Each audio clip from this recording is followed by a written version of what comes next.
Hi guys, welcome back to my channel. So today is, or this evening is July 8th and we are in Miami.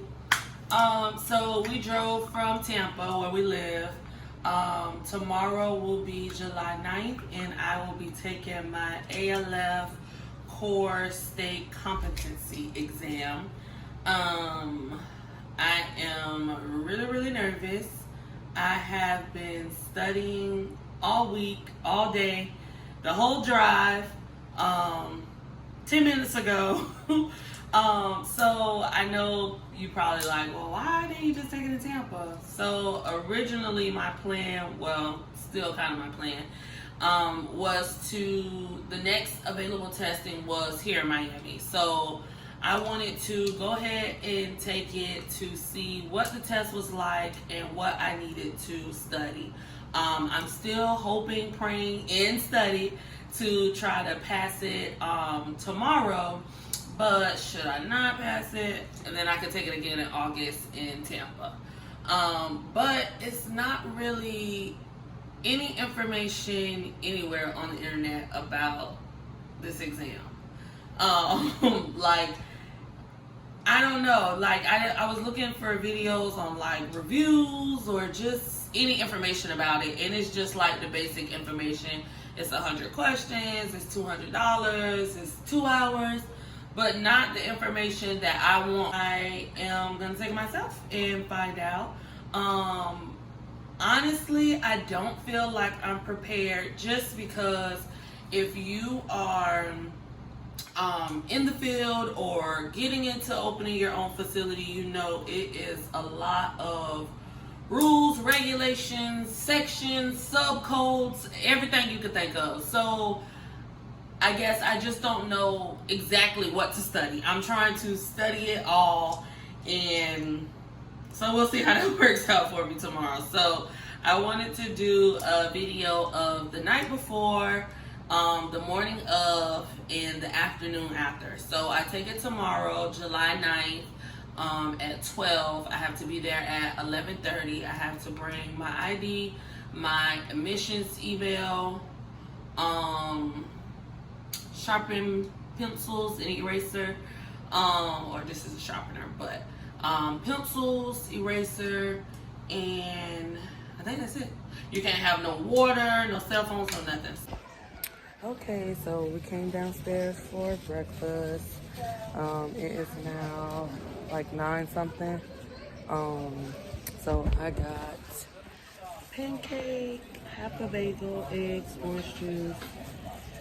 He got the same thing, but he also has sausage. So I'm gonna eat downstairs, and then I'm gonna go upstairs, take a shower, and get ready to go. Okay guys, so I'm really anxious, and we just had breakfast. Of course I didn't finish it all, but I am gonna finish my orange juice. There is a store across the street from our hotel, so my husband said that we should take a walk to see if I can calm down just a little bit. So we are gonna walk to the store. I actually want some peppermints. So we're gonna walk and see if they have some. I can't have them during testing. Can you hold my orange juice? My hair's like flying everywhere. I can't bring them into testing. I can't bring in bottled water, any of that. But I plan to put one in my mouth before I go in. So we're gonna walk to the store across the street to see if they have peppermints, and then I'm gonna go back to our room, shower, say a quick prayer, get dressed, and head over to the testing site, which is downtown, which is basically where we are. But I think we're like I said, 9-10 minutes from downtown. It's like literally right there. So yeah, it's not far at all. So I'm gonna do that and then head to the testing site. Okay, so it is Monday, July the 11th. Yes, it is July the 11th. We got back home yesterday, Sunday, July the 10th. I know I was supposed to record or finish the video after breakfast, going to my testing site, and then I was supposed to record after my exam. I didn't do either. So after breakfast, I was really anxious. I was like shaking and everything. So my husband took me for a walk around our hotel, and then we went back upstairs. I took a shower, I got dressed, and then I left and got there. When I got there, we took it at a college. When I got there, they were having some other kind of testing in that room. So I waited in the hallway with other people. There were about maybe 5 people when I got there. Some people were like sitting down studying. And then I saw other people like coming up behind me. So I didn't want to like study. I wanted to kind of just relax and calm my nerves before the test. But I saw everybody out there with their books and papers, and I didn't bring any of my study material because I just didn't want to have to like deal with it or try to find somewhere to put it, because you know you can only bring pencils and an eraser. No bottled water, no purses, no cell phones, no none of that stuff. So I didn't want to have to like find somewhere to put it, so I didn't bring it. So what I did was I did log on to where I took my core training. I took my core training online. So I logged on to my classroom setting and I just kind of reviewed. I had 12 modules. So what I did was I went to my testing material and I just reviewed all the questions that I got wrong in each module. The doors were supposed to open at 11:30. And I think we opened just a little after. And I got there way early. I got there at like maybe 10:45, 11 o'clock. So I got there before the doors even were open. So I just used that time to kind of study. The lady who was giving the exam, she was in there before giving a previous exam. I don't know what it was for. But she stepped out to use the bathroom, take a break, and she came back maybe about 11:32 or so. So we kind of lined up and had our IDs out to get in the line. We had our IDs out, we lined up, we signed in. She asked us what test we were there for. So some people were testing for ALF Core, some people were testing for guardianship or something like that. Or guardian, something. I don't know what the other one was. So she kind of asked which one we were there for. And so we grabbed our Scantron and like a demographics form. And we sat down with our pencils. They had pencils if you didn't have any, but I don't know if every testing site is going to be the same. So make sure you have your pencils. So we sat down. She let everybody come in. The doors closed at 12. So she told us that we could start filling out the information and then she would give further instructions. So on the like demographics form, it was like your name, your address, the day's date, what else? A phone number, an email address, and then your test booklet number. And then that was kind of it. And then we got a Scantron, which a lot of people have used these before. Some people may have not, so I'm not going to say everybody. A lot of people know how they work. So on the Scantron, it asked for your first and last name, last for your social, your booklet number, and then it asked for your test center number. So she gives you that. Form number, she gives you that, or he or she, whoever the instructor is or whatever. They give you that information. And so you have to write it and you have to bubble it in. So we did that, and of course she said no cheating because she will take your test and that'll be it. So she passed out the booklets, and then you were able to write it in, and then the test began. So she also said that she would let us know when we were down to our hour mark, 30-minute mark, 15-minute mark in time. So once she passed out everything, gave all the instructions, then we were able to start. So I said me a quick little prayer before I started. I said I got this, and then I started. So when I first opened it, I wasn't as anxious anymore. Surprisingly, I just opened the book, and it was like I was ready. I guess because I had waited so long, and I was just like, finally, so I wasn't as nervous as I had been leading up to the test. So I opened it, first few questions. I was like, oh, okay, not bad. So I was like, okay, calm down. Don't get too excited because, the more you go, that's the harder they're going to get. But in my personal opinion, I don't feel like it was too bad. I feel like the unknown is the main reason why I was so worked up, why I was so nervous, why I was so anxious. I do feel good about it. I honestly feel like I passed, so we'll see.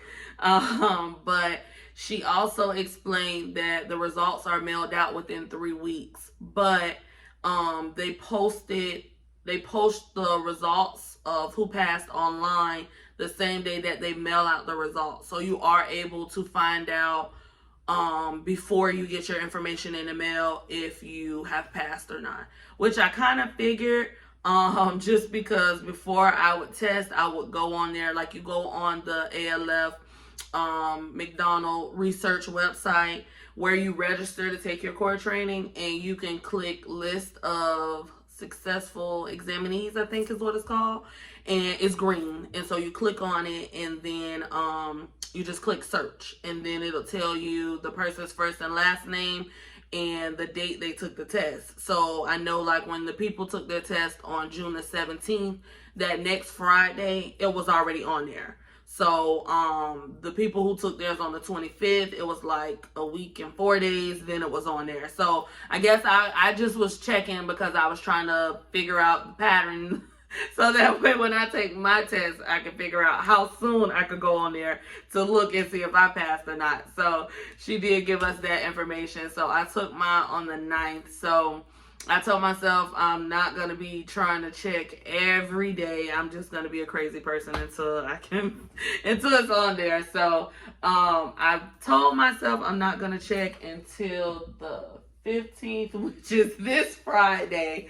I'm sure it won't be on there that soon, but I'm just going to check this Friday and try not to check every day next week. So we'll see how that goes.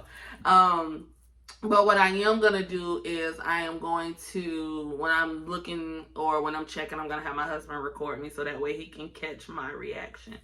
When my name appears showing that I passed.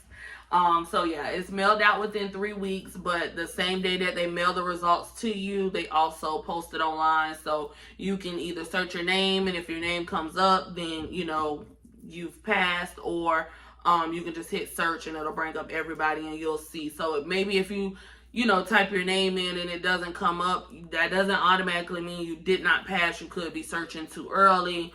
So I would probably just go on there and click search so that way you can see, the testing date on the side to see if it's even on there yet. So back to what I was saying. So I opened the booklet, I was fine, and I was just like, calm down. As you keep going on in the test, it might get harder and harder. But I honestly feel like it wasn't that bad. I will tell you that you should, okay, so it wasn't that bad. So I did take some notes when I got in the car. I didn't record after because I was starving after because I didn't finish all my breakfast. So I was starving after. I had to use the bathroom. So it was too much going on. Then we were in Miami. We're not from there.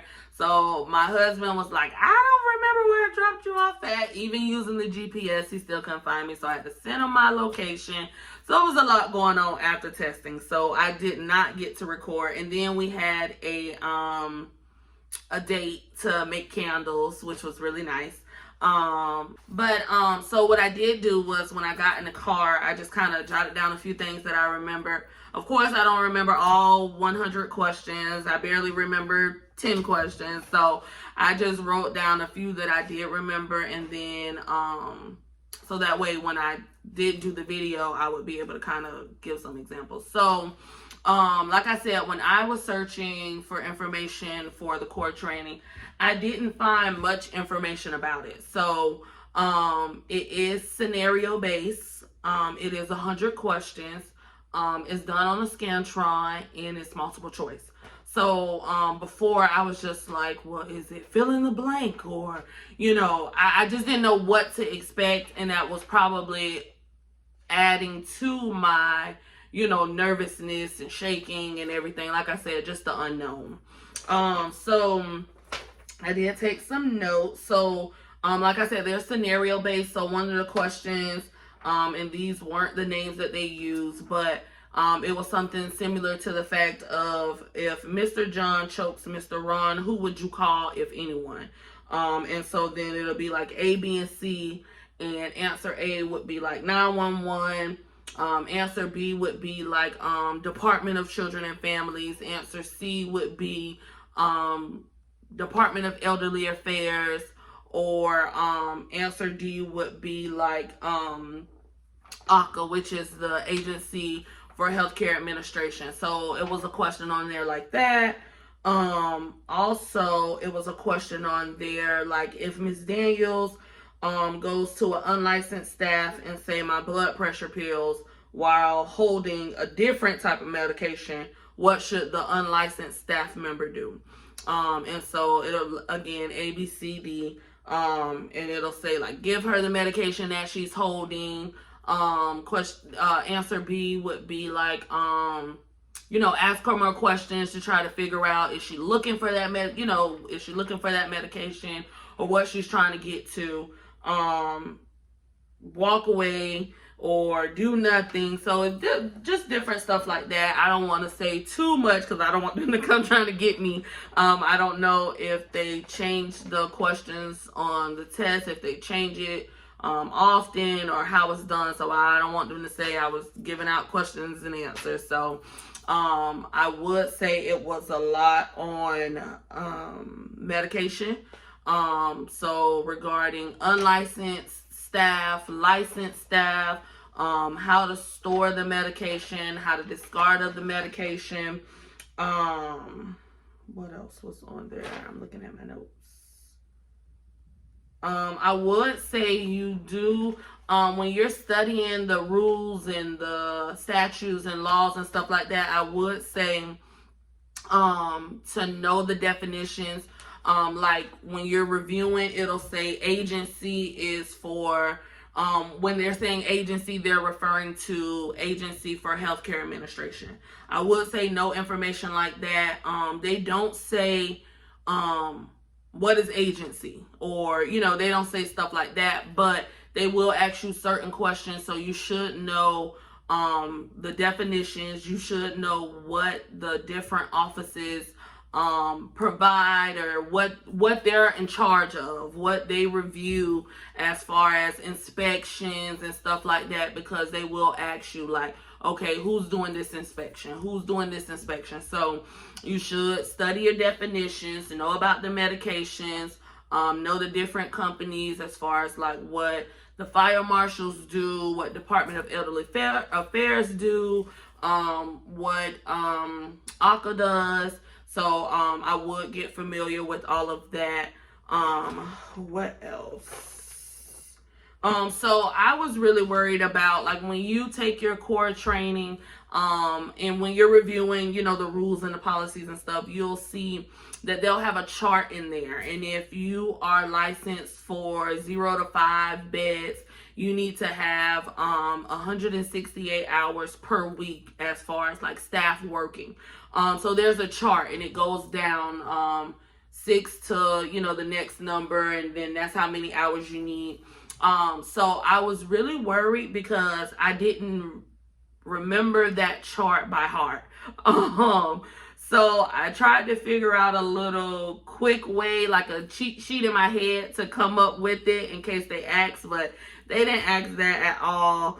Another thing I was really worried about was knowing all the food temperatures, the danger zone, and leftovers, and recooking and reheating. I was worried about the food really bad. But I think maybe I had 1 or 2 questions about food on there. It wasn't much. So, I was worried for nothing, but that's not to say it won't be on yours. So, but like I said, the hours and stuff wasn't on there.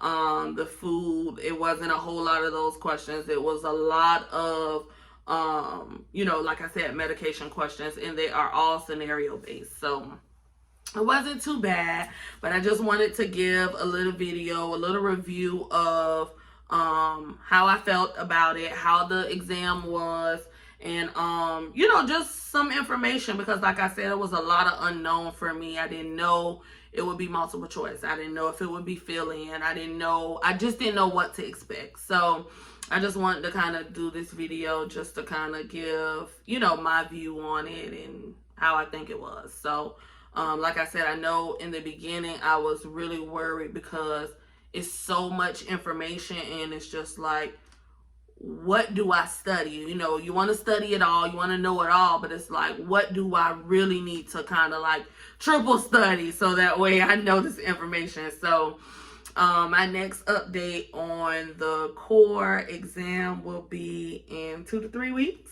And so that will be going over if I passed or if I failed. So I will see you all in 2 to 3 weeks. Well, I'll see you before that because I got some more videos I'm doing. But as far as core review, I'll see you in 2 to 3 weeks. Thanks for watching. See you at the finish line. Peace.